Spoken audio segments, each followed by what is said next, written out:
When an airliner disappears without leaving behind a clear trail, one name usually comes to mind: Malaysia Airlines Flight 370. In 2014, MH370 vanished while carrying 239 people. Pieces of the aircraft were eventually recovered from beaches and islands thousands of miles apart, but the main wreckage has never been located, and the precise circumstances surrounding the disappearance remain unresolved.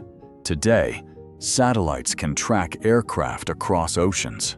Sophisticated underwater vehicles can search thousands of feet beneath the surface, and yet, some aviation mysteries remain stubbornly beyond our reach.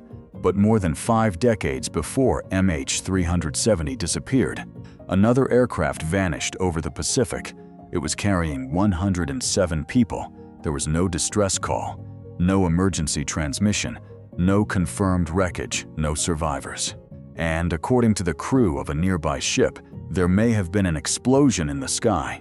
The aircraft was flying Tiger Line Flight 739, a military charter carrying American and South Vietnamese personnel from the United States towards South Vietnam. What happened to it remains one of the strangest unresolved disappearances in aviation history. The story begins in the tense years of the Cold War. On the 16th of March, 1962, the United States was increasing its military involvement in South Vietnam. The conflict had not yet become the massive American war that would dominate the following decade, but American personnel and equipment were already moving into the region in growing numbers. At Travis Air Force Base in California, a large transport aircraft prepared for a long journey across the Pacific. It was a Lockheed L-1049H Super Constellation, operated by the Flying Tiger Line and chartered by the United States Army. The aircraft had 4 piston engines and a distinctive triple-tail design. It was built for long-distance operations, and on this particular flight, it was carrying far more than ordinary passengers. There were 96 military passengers aboard, including 93 American soldiers and 3 members of the South Vietnamese military. Another 11 people made up the civilian flight crew. In total, 107 people were on board.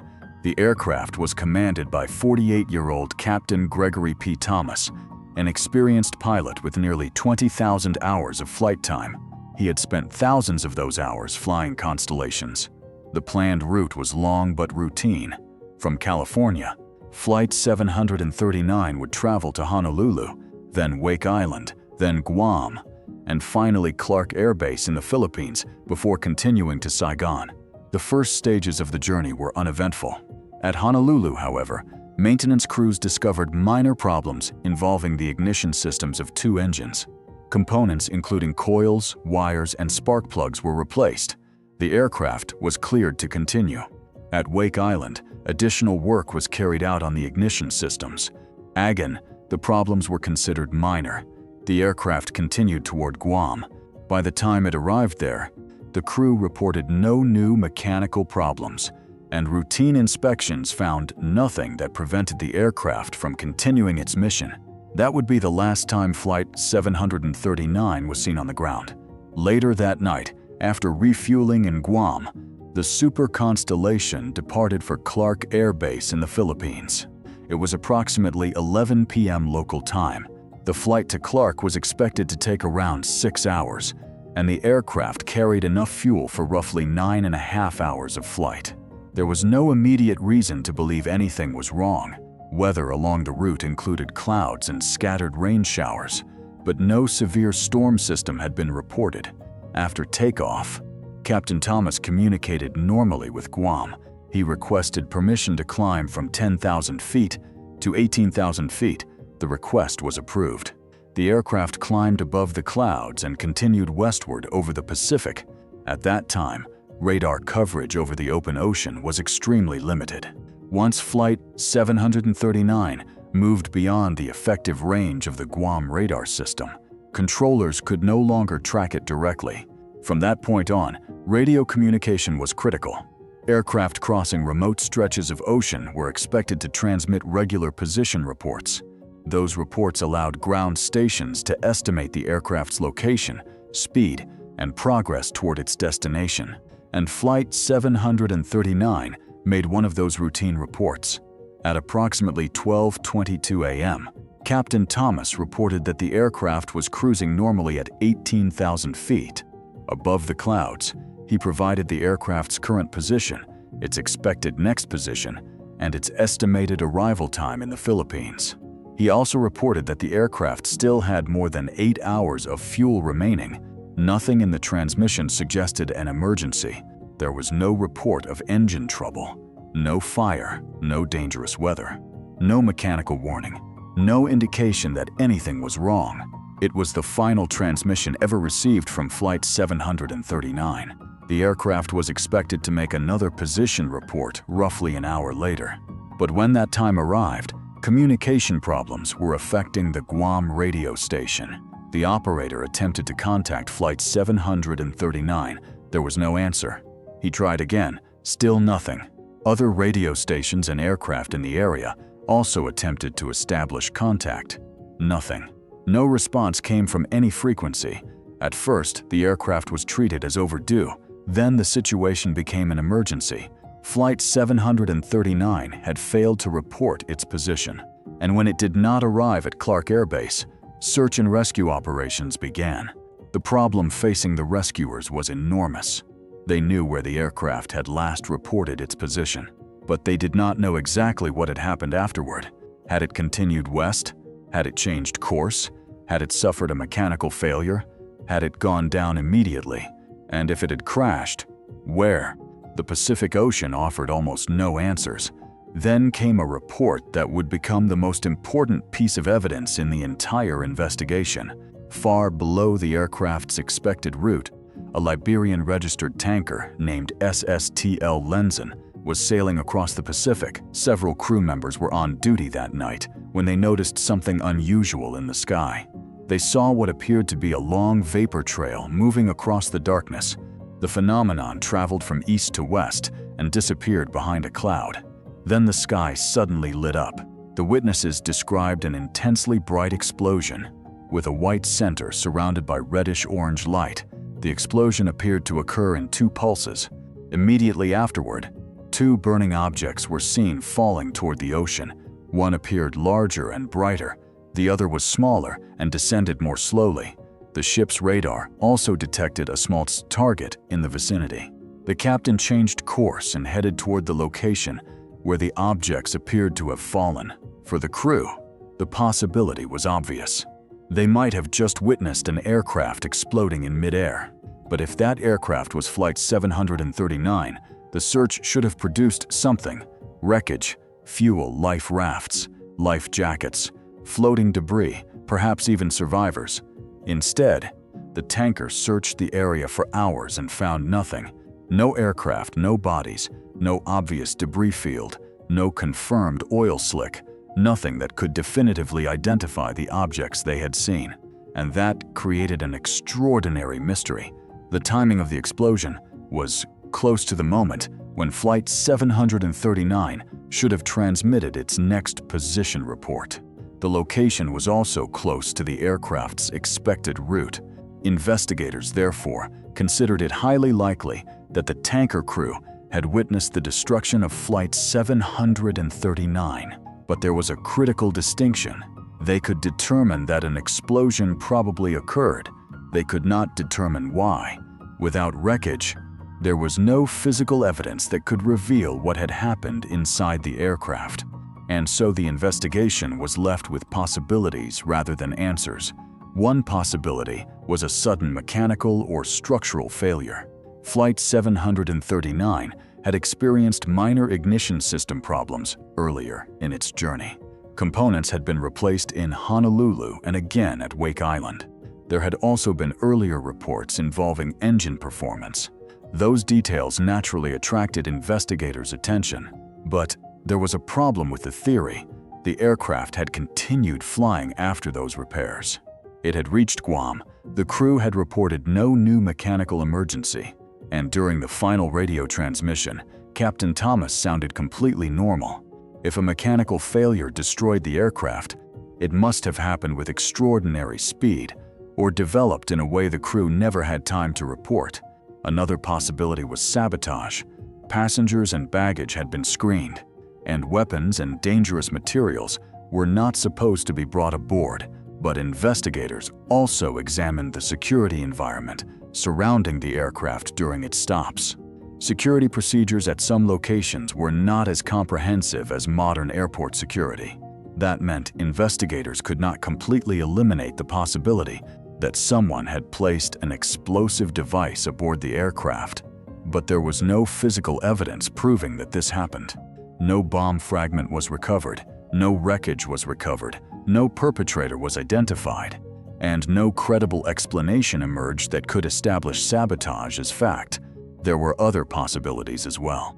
A fuel-related explosion, a structural failure, an electrical malfunction, a fire, or some combination of failures that caused the aircraft to break apart at altitude. But each theory encountered the same obstacle.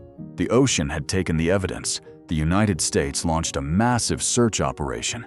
Aircraft and ships from the Navy, Air Force, Coast Guard, and Marine Corps participated. More than 1,000 personnel became involved. Dozens of aircraft and numerous ships searched a vast section of the Pacific. Hundreds of search flights were conducted, covering thousands of hours in the air. The search area ultimately extended across roughly 144,000 square miles of ocean. The aircraft had carried emergency equipment, including life rafts, life vests, emergency radios, and flares. If Flight 739 had made a controlled ditching and anyone had survived, rescuers expected some kind of signal or floating equipment to appear. But nothing conclusive was ever found. The search continued. The ocean remained empty. Eventually, the operation ended. All 107 people aboard Flight 739 were presumed dead, but there was still no wreckage, no final resting place, and no definitive explanation. The Civil Aeronautics Board eventually concluded that the available evidence indicated the aircraft was probably destroyed in flight. The tanker crew's observations were considered the strongest evidence supporting that conclusion, but the board could not determine what caused the destruction. Without the aircraft itself, investigators could not identify a specific mechanical failure. They could not prove sabotage. They could not determine whether fire, structural failure, or an explosion initiated the disaster. The official conclusion was therefore remarkably limited. The aircraft was probably destroyed in flight. The exact cause could not be established, and that was where the case effectively ended. But for the families of the 107 people aboard, there was no real ending. There were no bodies to bury, no wreckage to recover, no final location to visit. For many families, the disappearance meant living with the possibility that the ocean would never reveal what happened to their loved ones. And for the families of the 93 American soldiers aboard the aircraft, another question would emerge decades later. Should their names appear on the Vietnam Veterans Memorial in Washington, D.C.? The memorial's black granite walls contain the names of Americans who died or remained missing as a result of the Vietnam War. But the soldiers who disappeared aboard Flight 739 were not included on the main wall. The reason was largely connected to the circumstances and location of their deaths. Flight 739 disappeared over the Pacific before reaching Vietnam. The soldiers had been traveling toward their assignments, but they had not yet entered the recognized combat area. For their families, however, that distinction felt deeply unsatisfying. These men were on their way to Vietnam because of the war. Their mission existed because of the war. And if that mission had not existed, they would never have been aboard the aircraft that disappeared that night. Over the years, efforts were made to have their names added to the memorial. Legislative proposals were introduced seeking recognition for the 93 soldiers, but the debate itself revealed something larger about the way a country defines military sacrifice. Does a soldier's death become part of a war only after reaching a particular geographic boundary? Or does the journey toward that war count as well? For the families of Flight 739, the answer has always been personal. Eventually, a separate memorial was created to honor the people who disappeared aboard the aircraft. All 107 names were given a permanent place together. But the memorial could not answer the question that had haunted investigators and families for decades. What actually happened in the sky that night? The strongest evidence suggests that Flight 739 was destroyed in mid-air. The tanker witnesses saw something that closely matched the aircraft's expected position and timing. But beyond that, certainty disappears. There is no confirmed wreckage to examine, no cockpit recorder, no flight data recorder, no surviving crew member, no recovered component that can reveal how the aircraft came apart, and no definitive evidence proving sabotage. That leaves us with a rare kind of historical mystery, not one created by a lack of theories, but by a lack of evidence. There are several plausible explanations. A sudden mechanical failure could have caused the aircraft to break apart. An explosion could have destroyed it. Sabotage remains a possibility, but it was never proven. The tanker crew could have witnessed the aircraft itself, or, at least in theory, something else. But the timing and location made the connection to Flight 739 compelling enough for investigators to believe that the witnesses had probably seen the aircraft's final moments. More than 60 years later, the Pacific has still kept the final answer.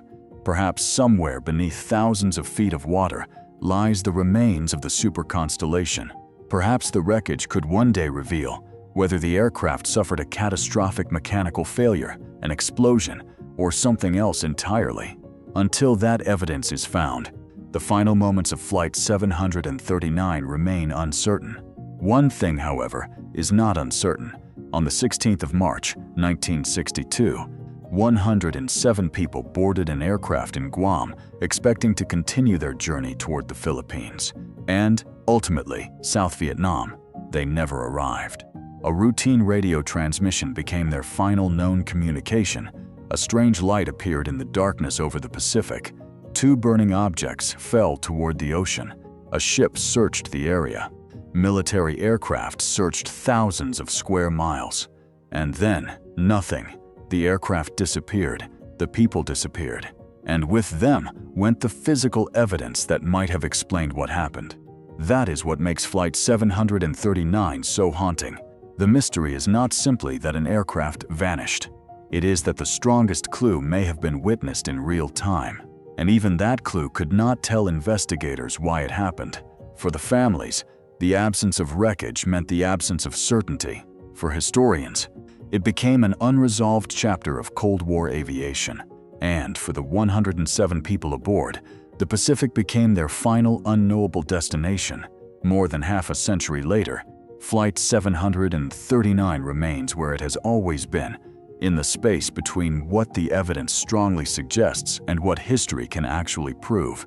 More than 60 years later, we still know surprisingly little about what happened to Flying Tiger Flight 739.